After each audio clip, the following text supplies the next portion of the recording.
From championing equal rights to hiring a nanny who was given a life sentence for murder, Rosalynn Carter has dedicated her life to monumental change.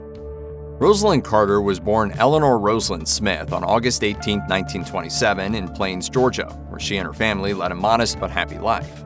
The death of her father Wilbur when she was 13 disrupted her idyllic upbringing. As the oldest of 4 children, she was expected to help pick up the slack by working with her mother as a dressmaker. Rosalynn's best friend growing up was Ruth Carter, the younger sister of Jimmy. For years, Rosalynn only knew Jimmy as her best friend's brother, but she began to take notice of him when she saw a photograph of him in uniform at the U.S. Naval Academy. With Ruth playing matchmaker, Rosalynn and Jimmy got together during his summer leave in 1945. After just one date, he resolved to marry her. He proposed that Christmas, but while Rosalynn was smitten, she didn't respond with an immediate yes. She worried that she was too young and she hoped to complete her education at Georgia State College for Women. But Jimmy was persistent. After returning to the academy, they exchanged regular letters, and though it meant cutting her interior design studies short, she eventually consented. Early in the Carters' marriage, Jimmy was a naval officer stationed across the country, with Rosalynn traveling alongside him. When Jimmy focused on his work, Rosalynn maintained their social circle and raised their 3 sons. They made plans to retire to Hawaii after the conclusion of Jimmy's time in the Navy. That time would be cut short, however, by the death of Earl Carter, Jimmy's father, in 1953. Left behind were his peanut farm and a collection of businesses that his wife Lillian and his youngest son Billy were ill-equipped to manage. So Lillian insisted that Jimmy come home and run things. But Rosalynn was equally insistent that she didn't want to go. Navy life had been good to them and offered opportunities for advancement. Rosalynn worried that she would be bossed around by her mother-in-law and her own mother, and she also worried that Jimmy wouldn't be happy either. But Jimmy was resolved to go home. When he told Rosalynn, it set off the biggest fight in their marriage and nearly ended things for them. Only after much crying and screaming did she reluctantly agree to go back with him.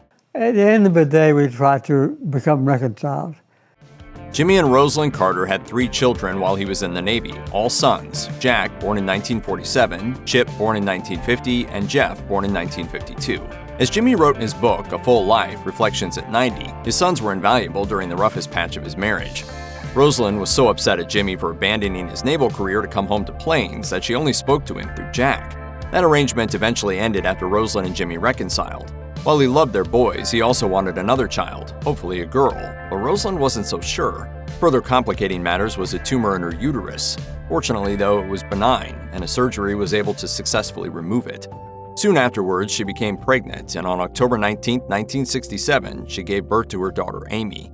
Because of the large age difference between Amy and her brothers, her mom felt that she grew up with 4 fathers. Many First Ladies decide to champion a cause during their time in the White House and thereafter. For Rosalynn Carter, that cause has long been mental health. It was her advocacy that inspired her husband to create the President's Commission on Mental Health. Though ethics rules prevented Jimmy from appointing a relative to chair the commission, he made Rosalynn honorary chairperson, and she was a highly visible lobbyist for the commission's work.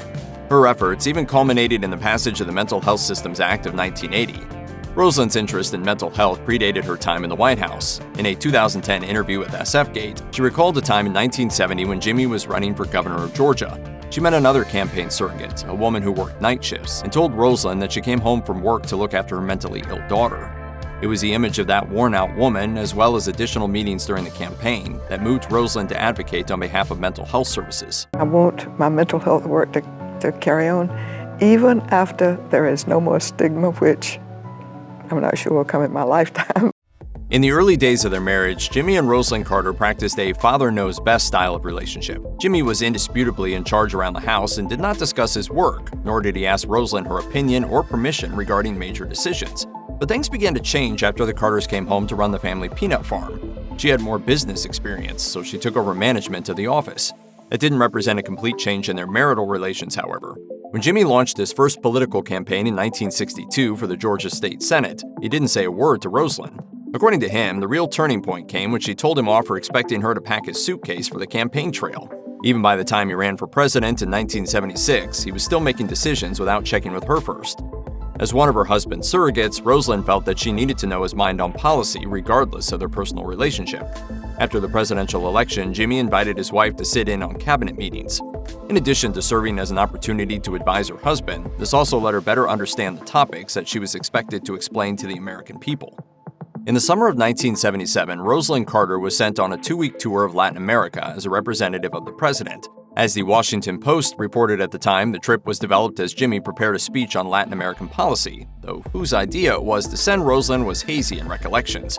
As she told reporters, "It just happened." Jimmy said all during the campaign that he was going to send his family on trips around the world, that he would use his family as a surrogate. Previous First Ladies had also traveled across global regions on behalf of their husbands, but Rosalynn was determined to do more than a goodwill tour. There were outstanding issues surrounding beef imports, international loans, military and energy equipment, and human rights issues under various military dictatorships in the region. Rosalynn wanted to have a say on all of them, so she brushed up on her Spanish and on policy issues. That an American woman would be so involved with matters of diplomacy took many heads of state by surprise.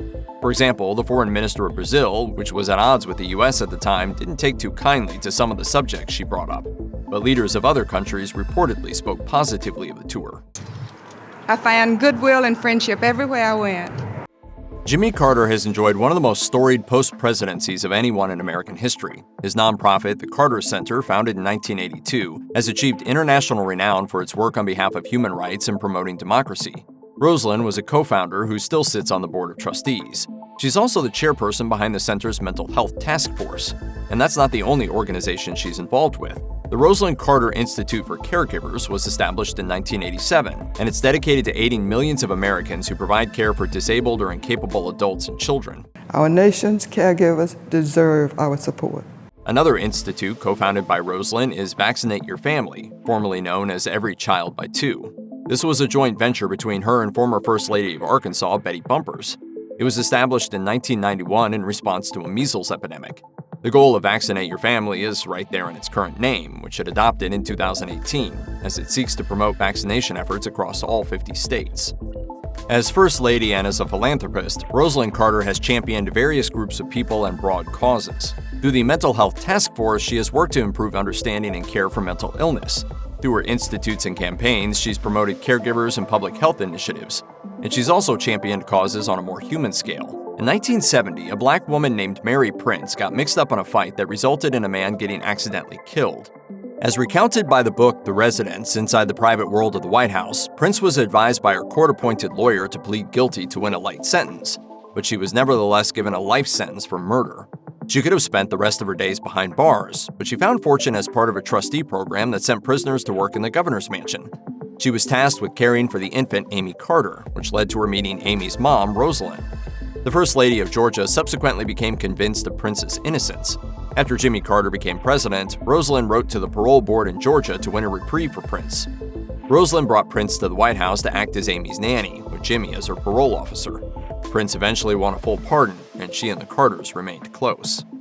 Among the most significant American political initiatives of the 1970s was the Equal Rights Amendment. It was first proposed in 1923, but it took nearly 50 years to gain approval.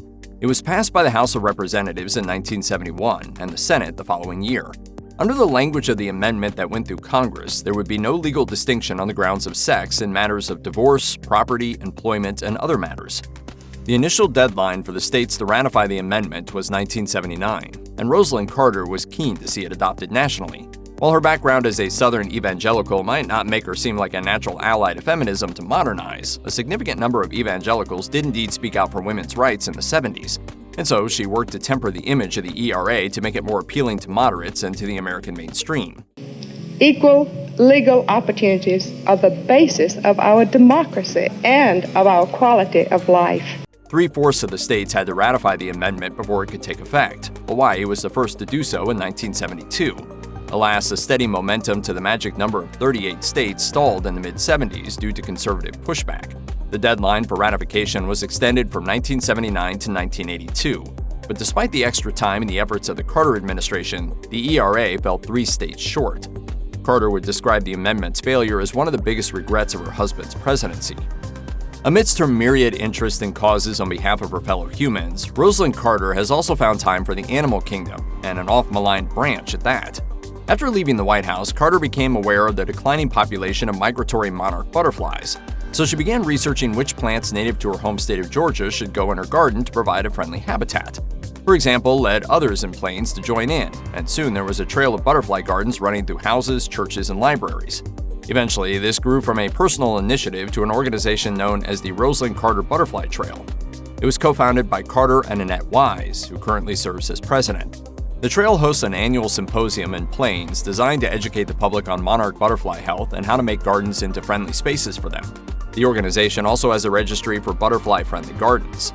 As of 2023, the map of registered gardens shows efforts in multiple states and countries, though most are concentrated in the American South, and Georgia in particular.